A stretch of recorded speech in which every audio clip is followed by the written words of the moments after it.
ये कहानी है वीर बालक चंड की। बात उस समय की है जब चित्तौड़ की गद्दी पर राणा लाखा बैठे थे। राणा लाखा ने अपनी वीरता से दिल्ली के राज सिंहासन पर बैठे लोधी को पराजित किया था। उनकी कीर्ति चारों ओर फैल रही थी।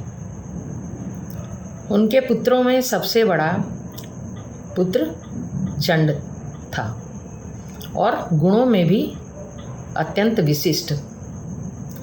जोधपुर के राठौर नरेश रणमल ने अपनी पुत्री से राजकुमार के विवाह के लिए नारियल भेजा। जिस समय ब्राह्मण नारियल लेकर आया उस समय राजकुमार चंड सभा में नहीं थे। उस समय परिहास से राणा लाखा ने कहा कि ये नारियल मुझे तो लगा कि आप मेरे लिए लाए हैं, किंतु ब्राह्मण ने कहा कि आपके पुत्र चंड के लिए आया है। इसी तरह एक हंसी का वातावरण बना। किंतु ये बात जब राणा लाखा बोल रहे थे उसी समय राजकुमार चंड सभा स्थल में आ रहे थे। उन्होंने उनकी यह बात सुन ली और राजकुमार चंड ने कहा कि जिस नारियल के लिए मेरे पिताजी ने ये कहा कि क्या यह मेरे लिए आया है, वह कन्या तो मेरे लिए माता के समान हो गई। मैं उससे विवाह नहीं कर सकता।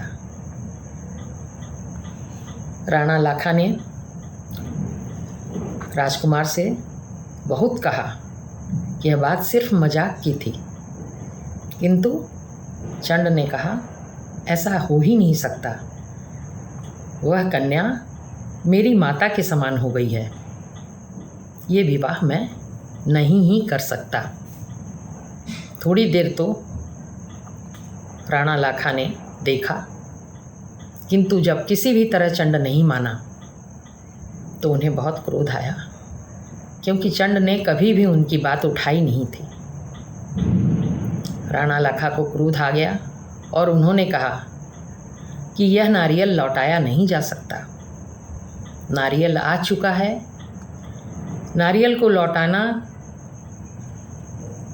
रणमल्ल जी का और उनकी पुत्री का अपमान होगा। इसलिए चंड तुम इससे विवाह कर लो। किंतु चंड के नहीं मानने पर राणा लाखा ने कहा कि नारियल लौटाया नहीं जा सकता, इसलिए यह विवाह मुझे करना ही होगा। मैं इसे स्वीकार करता हूँ। और चंड तुम यह जान लो कि इस संबंध से अगर पुत्र हुआ तो भविष्य में राज सिंहासन पर वही बैठेगा, वही राणा होगा। चंड ने कहा मुझे स्वीकार है। बहुत खुशी से चंड ने यह बात स्वीकार की और इस पर मैं कभी भी राजगद्दी पर नहीं बैठूंगा। जो पैदा होगा बच्चा, उसी का है ये राज सिंहासन। मैं हमेशा उसकी सेवा करता रहूँगा और राज्य के भले के लिए भी करता रहूँगा, किंतु राज सिंहासन कभी नहीं लूँगा। तो सारी जो सभासद बैठे थे वो बहुत खुश हुए। भविष्य में राणा लाखा का विवाह हुआ और इस संबंध से एक बालक मुकुल पैदा हुआ। जब मुकुल 5 वर्ष का था तब गया तीर्थ पर मुगलों ने आक्रमण किया। तीर्थ को बचाने के लिए राणा लाखा को युद्ध में जाना पड़ा। युद्ध में जाते समय राणा लाखा ने चंड को बुलाकर कहा कि चंड, मुझे मातृभूमि की रक्षा के लिए, धर्म के लिए जाना है और इतनी दूर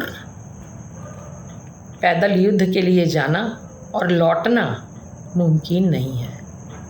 जाकर लौट आने की आशा रखना व्यर्थ है। तो इस बच्चे के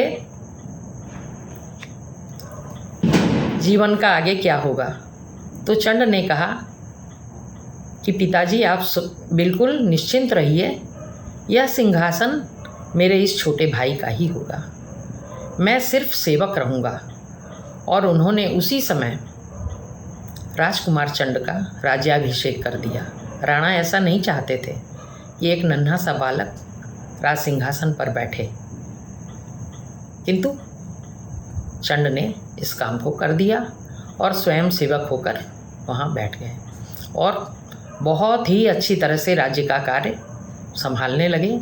राणा तो नहीं ही लौटे युद्ध से, युद्ध में वह काम आ गए। इधर सब कुछ अच्छा देखकर भी मुकुल की माता को न जाने क्यों ये समझ में आया कि चंड इस राज्य पर अपना ही अधिकार जमाना चाहते हैं, और ये बात उन्होंने प्रकट भी कर दी। चंड को इससे बहुत दुख हुआ। उन्होंने कहा कि मैं आपकी खुशी के लिए राज्य छोड़कर जा रहा हूँ। आप जब भी मेरी आवश्यकता पड़े तो मुझे खबर दीजिएगा, मैं आपकी सेवा के लिए हाजिर हो जाऊँगा। इस तरह कहकर चंड वहाँ से चले गए। इधर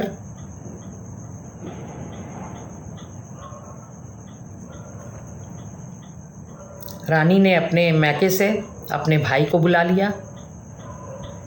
भाई राज्य का कार्य देखने लगे। कुछ समय बाद रणमल्ल भी आ गए, माने राजकुमारी के पिता, बच्चे के नाना, और उनमें भी दुर्बुद्धि आ गई। वो भी अपने नाती को, दौहित्र को खत्म करके उसका राज्य ले लेना चाहते थे। मुकुल की माता को यह आभास हो गया और वह डर गई। अब कोई भी उसको सहायता करने वाला नहीं था। उसने किसी तरह चंड को माफ़ी मांगते हुए एक पत्र लिखा और उसे बुलवाया। चंड तुरंत चिंता में आ गए और बहुत शीघ्रतम वो वहाँ आए और उन्होंने रणमल्ल और रानी के भाई से अपने सैनिकों के साथ युद्ध किया और उनका खात्मा किया। और वो पूरे जीवन मुकुल के सेवक बने रहे, राज्य के सेवक बने रहे और सदा ईमानदार रहे। भीष्म पितामह की तरह ही उन्होंने भी अपनी ज़िंदगी पूरी की।